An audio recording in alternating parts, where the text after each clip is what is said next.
Good afternoon, all. I'm Emily with MASSCreative, and we are delighted to have one of two Artivist Town Halls in the month of April. We are joined today by Senator Paul Mark, and we are going to have a conversation with him, first of all, to celebrate and, excuse me one second, to celebrate his reappointment as the chair of the Tourism, Arts, and Cultural Development Committee, talk about, from his perspective, what that means, what a committee does in the legislature, and then, how we can sort of get ready for Advocacy Week, which is happening at the end of this week. I also want to say, if you are here, we will be using the chat function most primarily for our conversation today. So if you'd like, please feel free to introduce yourself in the chat, your name, pronouns, how you fit within the arts and cultural community of Massachusetts, and then where you're zooming into from today. I'm really delighted to have Senator Mark with us. Senator Mark represents the Berkshire County and sort of our farthest west state Senate district. And so, as I mentioned, he is also, for the second legislative session, serving as chair of the Tourism, Arts, and Cultural Development Committee. Senator Mark, thanks for joining us today.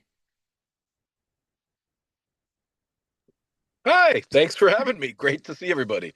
And I apologize for the glasses, but if I don't, then I look like George W. Bush, kind of like directly into the sun. So hope that's okay, because I had to do this from the car. Well, Senator Are, Mark, are George W. Bush references too old now that they're not funny anymore? Come on.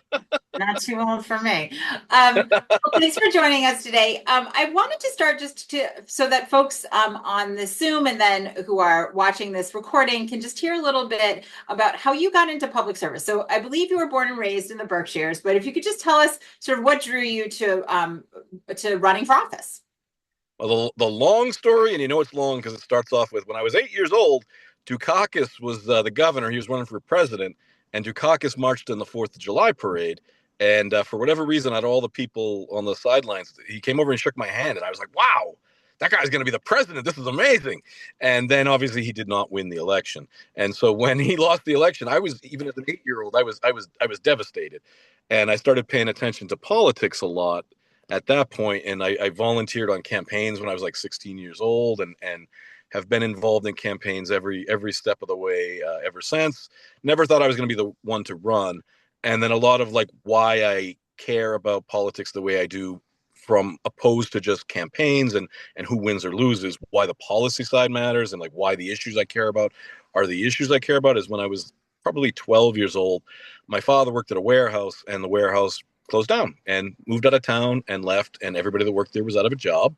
And so me and my family, we were out of a job, and we were without an income for a long time. And my father always like tried to work and found like small jobs that didn't pay a lot, but nonetheless, we needed food stamps. We got foreclosed on, and we were evicted, and we moved around a lot. And I remember once the water heater broke, and I couldn't shave. I couldn't take a hot shower. So if you wanted to do any of those things, you had to boil water on the stove and kind of throw it on your face, which is why I have a beard, because I kind of got used to that when I was in my teens, which is what every teenager in high school like it dreams of.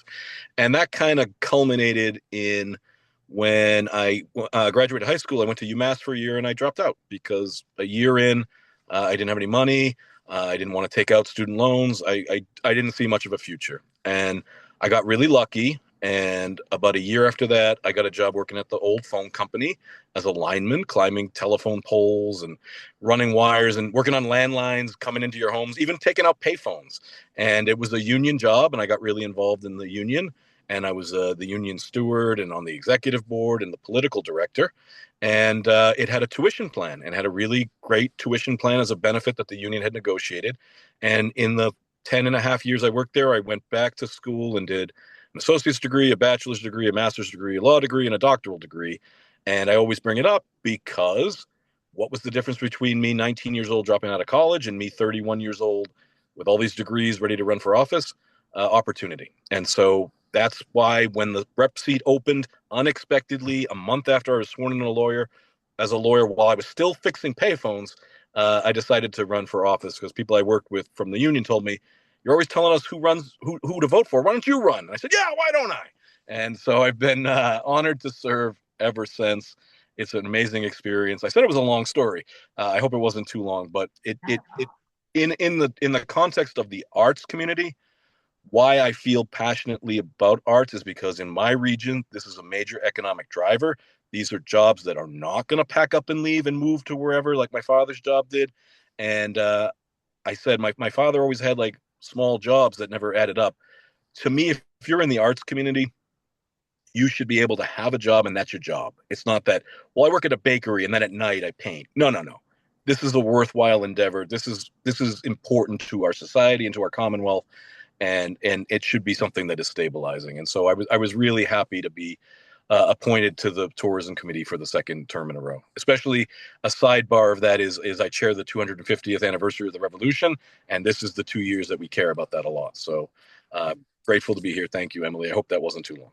No, it certainly wasn't. It certainly wasn't. And we have just been so delighted to have you as chair last session, and then again this session. So it's you understand this from an economic issue, from a community cohesion issue. You understand it as a labor issue, right? When we're talking about arts and culture. So it is really great to have you in the State House, helping to make that case with your colleagues.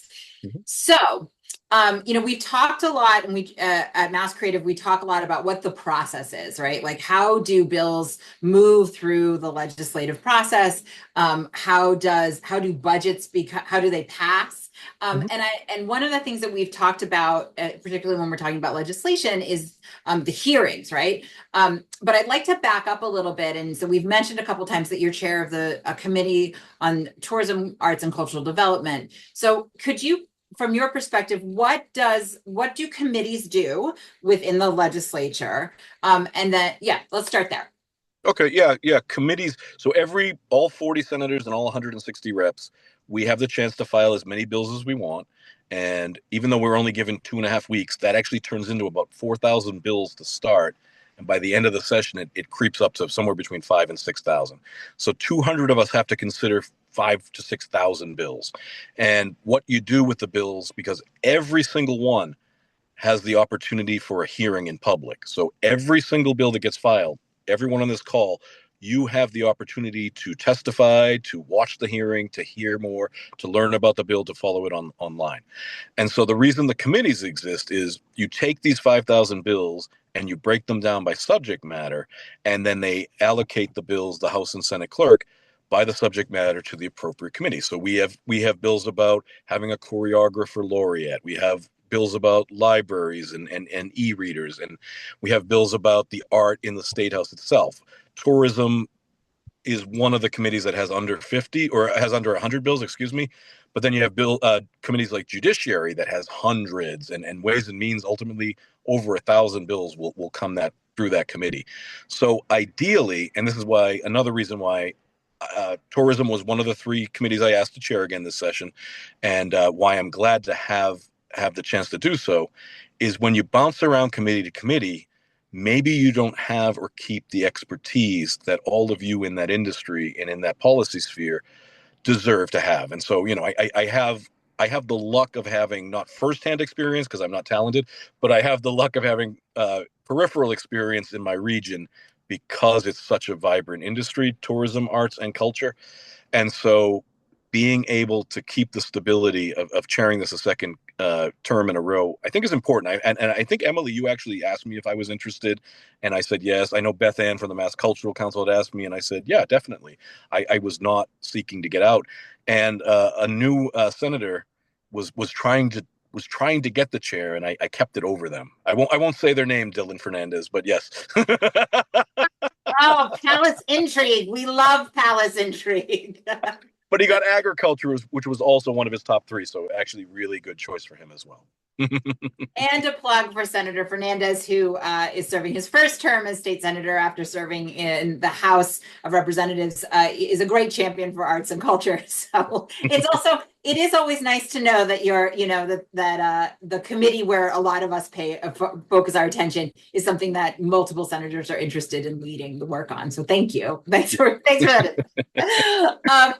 Okay, so then so that's the committee role. What is your role as the chair? Yeah, so as the chair, and the committees work differently this session than they have in the past.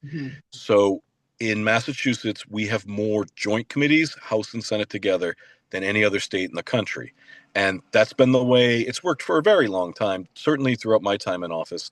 And I think, boy, decades, if maybe not centuries, but definitely decades worth.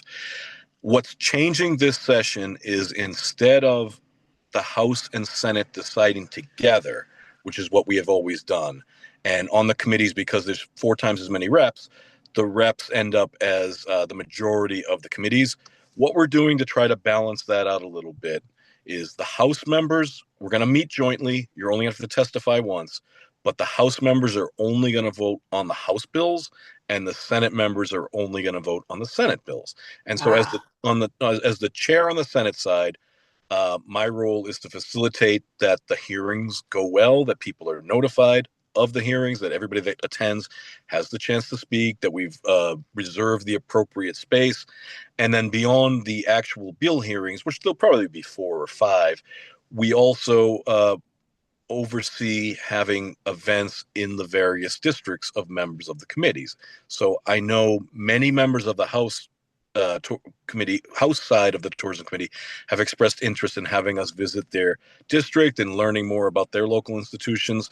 And I talked to my co-chair yesterday, and he's interested in doing visits out my way. The Senate Vice Chair is Adam Gomez from the Springfield area. So we're thinking maybe a trip to the Berkshires and a visit to the Basketball Hall of Fame, that kind of thing. So we facilitate that as well, community engagement and constituent outreach. And then the third thing that I think maybe is particularly important this year, in light of everything that's going on in Washington, is when we go into budget season, I make one of my priorities what the needs are of the committee that I chair. So yesterday I met with Chair Rodrigues of Ways and Means, and I put in a plug for all things arts and culture, because in response to what we know is happening at the federal level, there's a concern that this is one of the many areas where a cut of federal funding could have a devastating impact on our ability to be successful. So we're there to help out in that, even though I don't have it's not a formal in law role. It's just it's a de jure role, a de facto role that we end up playing. Being the champion, yeah. And part of that de facto, and obviously this is certainly not set in stone, and different chairs feel differently about this, but should a amendment need to be filed during the budget process, right? As we've talked about, like each chamber will deliberate on their own version of the budget, largely from a draft version that their Ways and Means Committee puts together, and then individual members of the Senate can file amendments to that budget, and those amendments get debated and voted on. So traditionally, the chair of Tourism, Arts, and Cultural Development, if an amendment is needed related to arts, culture, or tourism, will be the one to file that amendment. Yep, exactly. And I did that the last 2 years, and I'm happy to do it again. Yep. So this moment is obviously it's different, right? We're in a different moment, as you mentioned, right? We are getting news almost every day out of Washington about how resources from the federal government are being sort of starved off from the states. Some states in particular are feeling that harder than others. And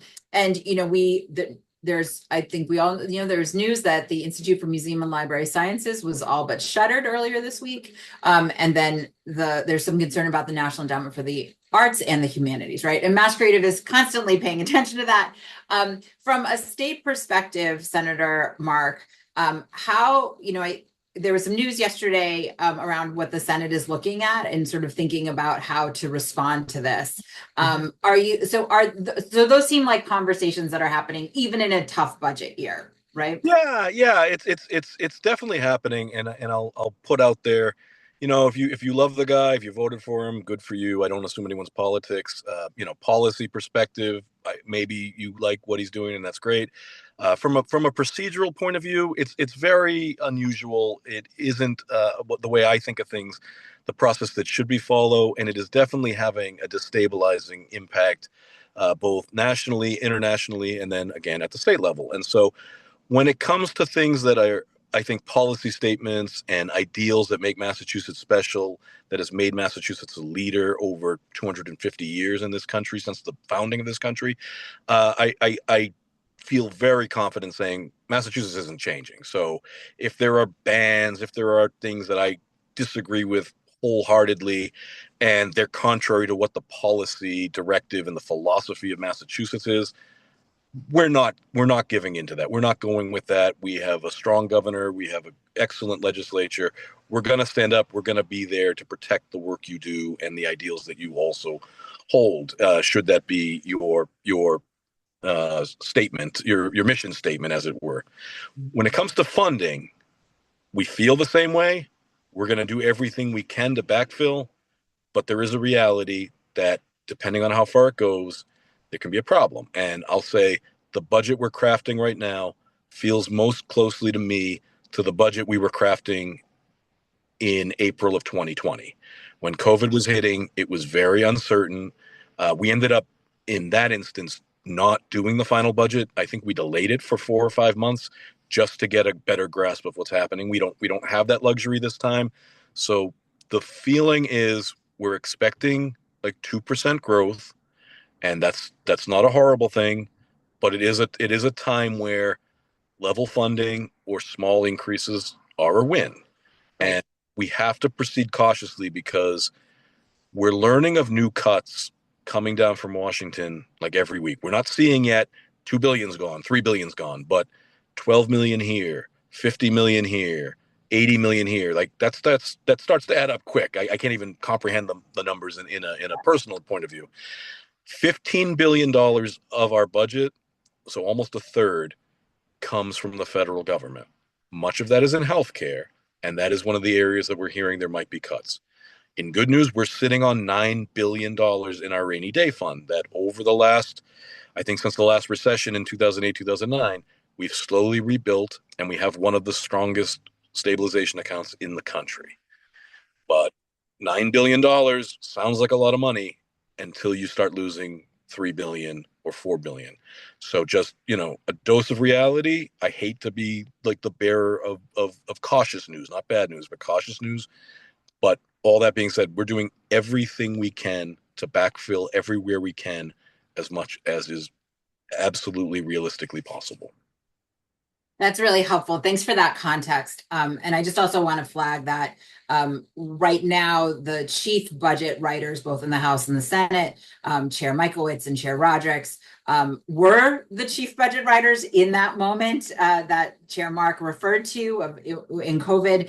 And their sort of very pragmatic, conservative approach has really helped the Commonwealth make it through COVID in a really great way. And so thank you for reminding us that, this is an ever evolving conversation, right? And to that end, y'all, like we're not going to stop. We're not going to move away from advocating for making sure that arts are there, that arts continue to be accessible thanks to public investment. But we're also going to be pragmatic and practical. And we're not going to be asking for $20 million increase in 1 year. That would be in any year would be hard, but particularly in this year is not something we will be doing.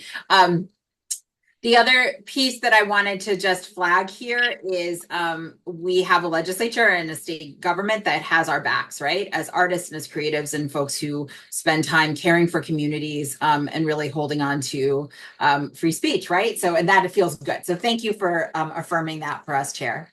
I want to just turn us a little bit to what's going to happen later this month. So we were delighted that Chair Mark agreed to be one of the co-hosts for Creative Sector Day at the State House, which will be April 30th.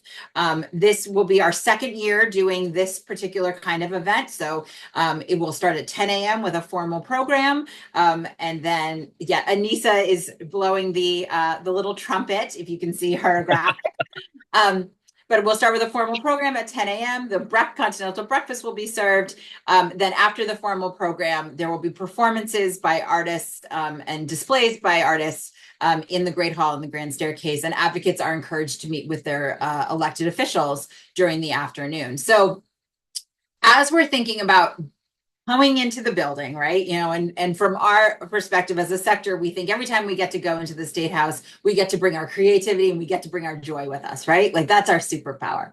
But Chair Mark, as we're talking, we're going to be in the building. Can you talk a little bit about how do sort of sector days or lobby days or advocacy days play a role in the process, the legislative process? Did we lose Senator Mark? Senator Mark, are you frozen? Oh no. We will get him back, I'm sure. We will consider this a little bit of a commercial break. So if you go into the chat, I'm going to encourage you to take a look at our Creative Sector Advocacy Week. There are many ways to engage, including hosting your own advocacy event, right? So advocacy doesn't happen just once a year in one location. It happens every day in many different ways, right? We all know this. And I'm looking on the call right now and seeing a number of folks who have led some of these efforts. So whether it is inviting hi, Senator Mark, how are you? You're back. It was not that the government heard me and took me away. I've never seen that happen before. My phone just declared it was too hot and needed to stop. Oh, that has happened to me before, and I get real worried. So technical difference. So we're glad you're back. We're glad the phone is cooled down. Oh my God. It's hot topics here in arts and cultural policy. So it was either that or I didn't want to take questions. Well, so as I was saying, would you mind sharing a little bit about how do sort of advocacy days play a role in the legislative process or in the budgeting process? Yeah, they're great because as the chair of tourism, and again, it's naturally important to my district. But as the chair of tourism, I get so involved and I get so used to everything, and I learn so much about what's happening.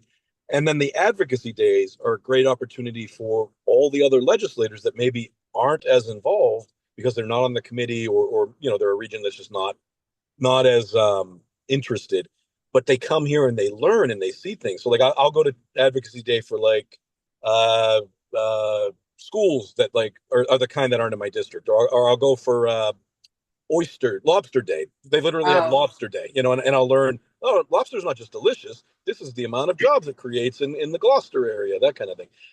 So no, it's good. And then it's a good opportunity for all the participants to also like maybe network and meet each other, which is helpful to find out like who around the state is in the same position as you, because the more people we can advocate together with, then the stronger our voices become, whether you're a constituent or a legislator. Thank you. Thank you, Chair Mark. We had two folks register some questions. The first one is like, I'm gonna channel my inner Jerry Maguire. How can we help you so you can help us, Chair Mark? The best way to help me is by making sure that I'm informed about what's going on. If there's a bill that's coming to the committee that's good, let me know. If there's a bill that's coming to the committee that's bad, let me know. But also if there's a bill that maybe I'm not following that is going to a different committee and seemingly has a different subject matter, but is going to have an impact, it's important for me and the members of the committee to know about that. Because if we don't hear, we're always bogged down. I mean, I'm doing a call from the car because I'm always running around. I'm always between meetings, and the same is true for like all of us. So it's easy for us to lose track of things. And then with the budgeting situation and the fluid situation down in Washington, we're hearing new things every day. So if you're hearing them before us, please do, whether it's through Emily or directly to me or through my colleagues, like just keep us informed. That the more education and knowledge I have to what the situation is, the better the Senate is going to be able to respond to what you need. And then it's always helpful if you live in my district, tell people I'm a pretty good guy. Those are two great ways. Thank you for two action items. The other question is a little bit more specific. So the question is, as an advocate for cultural development, I'd love to hear your thoughts on how the state can better support immigrant-led arts organizations and cultural festivals. For example, the African Festival of Boston, which has been a vital in fostering community engagement and economic opportunities. Are there any new funding initiatives or policy efforts aimed at sustaining and expanding such programs? Well, MCC last year redid its mission statement, and I did file that amendment in the budget last year to allow the work of the Mass Cultural Council to more closely correspond with their mission of engaging with communities that maybe traditionally have been underrepresented. So that's one avenue that's already in the works, and so working together with them, MCC, to make sure they're tailoring their awards and their programming towards new communities and communities that, we need immigrant communities in Massachusetts. We grew in the last census, but we didn't grow fast enough to gain a congressional seat. And in my region, we've been losing or holding steady at population, and the only growth we've gotten through is through immigration. So if there's funding opportunities, so if someone out there, whoever submitted this question or anyone else that thinks similarly, if someone out there has an idea for a grant program or an earmark or something that could be helpful to fostering the development and the inclusion, let us know. It's budget season. The House is getting a little late because they're gonna debate later this month, but there's still time for the Senate. We don't go till May. Right. Right. Okay, that's really helpful. Thank you. For those of you who are on the call live with us, I have also just dropped the link to the Mass Cultural Council, which is the state designated arts agency. They are charged with distributing public dollars to the creative sector and do quite a fine job of it. So thank you for pointing that out, Chair Mark, that their mission has also been adjusted to reflect the evolving communities of Massachusetts. All right. Well, Chair Mark, thank you for this time today. Thank you all for joining us on the chat.